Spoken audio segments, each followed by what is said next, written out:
शेदातपुर में चासी मोड़ जाम नवाज अली के नौजवान नारी गोठ दायत मलुकाणी ताल के जाम नवाज अली के नौजवान सां शेदातपुर के कोर्ट में प्यार जो परणो करे छड़ियो। उन मौके ते नारी यास्मीन धी अली दिनो कोरी मीडिया के बतायो तो मूं पंहिंजी रज़ा ख़ुशी सां निसार अली वल्द गुलाम हुसैन मलुकाणी सां शेदातपुर की कोर्ट में शादी करे छड़ी आहे, जंहिंसां ख़ुश आहियां। हुन वधीक चयो त मुंहिंजी अॻु शादी थियल हुई, तलाक थियण खां पोइ मूं ॻोठ दायत मलुकाणी तालको जाम नवाज अली जे रहंदड़ निसार अली मलुकाणी सां शेदातपुर जी अदालत में प्यार जो परणो करे छड़ियो आहे। हुन वधीक चयो त मुंहिंजी हुन शादी ते मुंहिंजा मामा हर हिकु गुल मोहम्मद लखानू किरड़ मेवो लोंग खान मोहम्मद खान ऐं अनवर अली मरी मुंहिंजा ऐं मुंहिंजे मुड़ुस ऐं संदसि माइटनि जा दुश्मन थी पिया आहिनि ऐं कूड़ा केस करे तंग करे रहिया आहिनि। हुन चयो त मुंहिंजे मुड़ुस जे माइटनि खे हुननि कूड़ो केस करे जाम नवाज़ पुलिस खां गिरफ़्तार करायो आहे।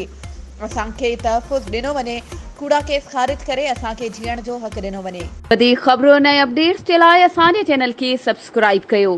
ऐं हा, बेल आइकन खे प्रेस करणु न विसारिजो त जीअं असांजी हर नई अचण वारी वीडियो तव्हां ताईं पहुची